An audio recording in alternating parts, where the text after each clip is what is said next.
Yo, qu'est-ce qu'il se passe les gars? C'est Dalgrid de retour avec une autre vidéo et aujourd'hui on fait une toute nouvelle revue sur une paire de chaussures qui sont censées sortir plus tard cette année. Honnêtement, c'est une paire super hype qui est censée sortir et honnêtement, j'ai l'impression que vous allez les apprécier autant que moi. Ce sont des coloris super propres, faciles à porter et tout comme ça. Alors sans plus tarder, passons directement à l'examen. À peu près, si vous pouvez voir ici, nous avons une boîte de vol. Cela indique à peu près que ce sera un Jordan 4, surtout avec cette boîte. Cela peut ou non être la boîte officielle. Nous ne le savons pas encore car nous n'avons pas de date de sortie définie. On y va avec l'étiquette de taille ici. Nous avons une Air Jordan 4 Retro White, Seafoam, Dark Ash, Neutral Grey pour femmes, taille 11,5. Il s'agit d'une paire pour femmes, alors assurez-vous de prendre 1,5 taille au-dessus si vous êtes un homme. Si vous êtes une femme, prenez évidemment une taille femme. Mais à part ça, c'est à peu près toute la balise là. Nous n'avons pas de PDSF car il n'y a pas encore de prix fixe pour ceci. En dehors de cela, merci à Askik de les avoir envoyés. Leurs informations seront soit en bas dans Discord, Instagram, soit quelque part dans le même sens. Passons directement à l'examen et je vais vous montrer tout ce qu'il y a dans la boîte. À peu près directement dans la boîte ici, nous avons le papier moucheté Jordan 4 moyen. Sur le dessus, nous avons ce look vraiment différent de la boîte. Je ne sais même pas comment décrire ce regard. Mais c'est hyper propre.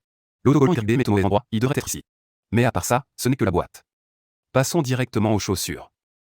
Vous avez ce papier à l'aspect de ciment blanc. Comme vous pouvez le voir, ce sont les Jordan 4 même ici. Permettez-moi de les retirer très rapidement et de vous montrer cet énorme morceau de chaussure. D'accord, c'est donc un chien de post-production ici. À peu près, j'ai dû filmer cela en 2 parties parce que je manquais de temps. Mais c'est essentiellement filmé à 2 jours d'intervalle et je ne sais pas si cela va faire une différence, mais je vais juste ajouter ceci ici pour l'instant. Alors oui, en sortant à peu près ces chaussures de la boîte, nous avons une sorte de silhouette Fire Red 4 avec ce très bel accent vert.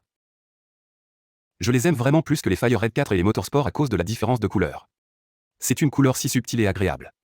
Cela me rappelle presque un chêne moussu, mais une très, très belle couleur. Je suppose que vous pourriez les porter avec à peu près n'importe quoi. Honnêtement, je ne peux pas attendre que ceux-ci sortent. Ce sont des coloris super propres. Et pour être honnête, j'ai l'impression que ceux-ci pourraient très bien fonctionner sur le marché. Ce sont juste super propres, super, vous savez, je suppose qu'ils seraient facilement polyvalents d'une certaine manière, même si vous les portiez avec n'importe quelle tenue. Alors oui, vous avez ces notes vertes partout. Vérifions également la couture. Super propre tout autour de la chaussure. Askik ne gâche jamais ça. Super propre toujours sur les coutures. Tout autour, super parfait. En bas, on a un comme blanc et comme ce vert tout autour.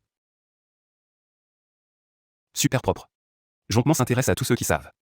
Et si vous êtes intéressé par cette petite languette arrière, elle remonte directement. Alors oui, c'est à peu près tout pour cette revue. C'est une chaussure super propre, et honnêtement, je l'aurai n'importe quel jour de la semaine. Jonctement a l'air parfait, surtout celui sur le devant. Littéralement incroyable. Alors oui, si vous êtes intéressé par cette chaussure, assurez-vous de descendre ci-dessous quelque chose comme ça. Instagram, Discord, vérifiez tout. Tout sera là. Alors oui, à part ça, c'est à peu près tout pour cette revue. Et j'espère que vous avez tout apprécié. Assurez-vous d'aimer, de commenter et de partager. Et je vous dirai tous le prochain. A plus.